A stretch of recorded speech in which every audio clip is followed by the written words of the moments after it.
MoShiach era Gog from Magog Prophecy 5783 by Carl Yehuda Ben-Yedda. Are we living in these days? Only time can tell, but conflict and war is dangerously close. Factoring the extraordinary heavy rainfall combined with increased attacks inside and outside of Israel, and the surrounding Middle Eastern countries unifying with Iran, plus the risks of Iran close to having and using a working nuclear bomb, is a clear signal of the MoShiach imminent arrival, to the dread of all power-crazy world leaders. Zechariah's recorded prophecies speak of the armies of Magog, led by their king Gog, will bring much destruction and brutality to Jerusalem and its Jewish inhabitants. But on that fateful designated day, God will intervene on behalf of his people, just as he did so many years before in Egypt. The enemy will initially converge on Jerusalem and take half of its inhabitants captive. To save them, God will cause the Mount of Olives,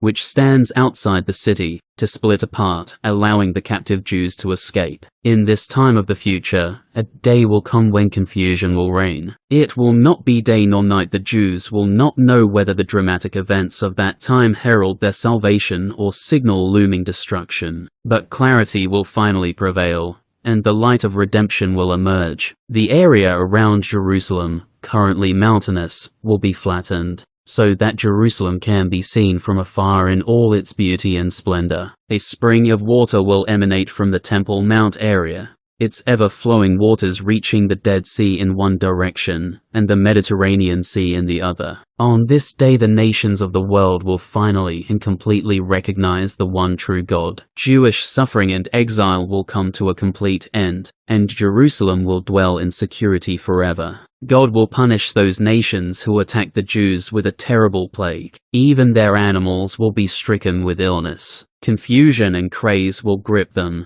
and they will destroy each other on their own. The Jews in the city will strike down the remaining troops, and collect huge amounts of spoils. The plague and the final downfall of the enemy will take place on the Sukkot holiday. In commemoration of this, the nations of the world who repented from their ways will come to Jerusalem each year on Sukkot to worship God and to celebrate. Any family or nation that does so will be blessed with life-giving rain for their crops, while those who fail to come will be denied it. In a sign of honor and thanksgiving to God, the pilgrims to the temple will consecrate the golden ornaments on their horses. As a result of the many gifts, even the pots used for cooking in the temple will be made of gold. Life in Jerusalem and Judea will revolve entirely around the temple service. The multitude of pilgrims will bring such an influx of sacrifices that all the pots used for cooking in the entire area will be kept in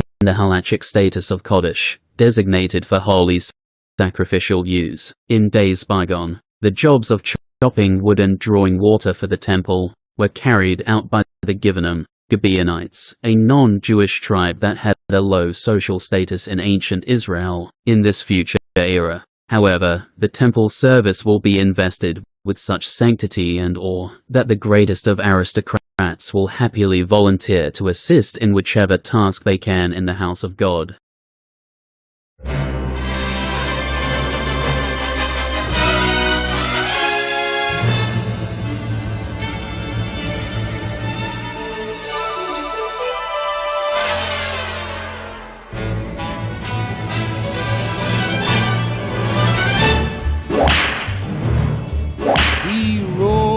Blazing saddle, he wore a shining star.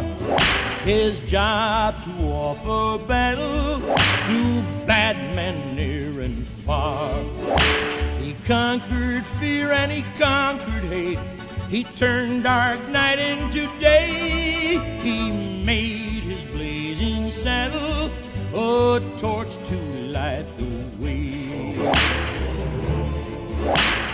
Outlaws rule the West, and fear filled the land. A cry went up for a man with guts to take the West in hand.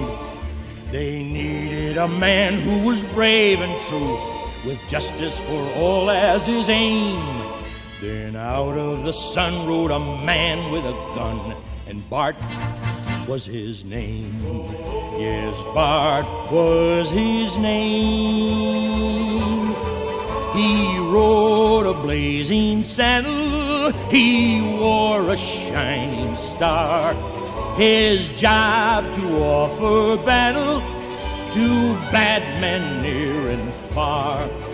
He conquered fear and he conquered hate.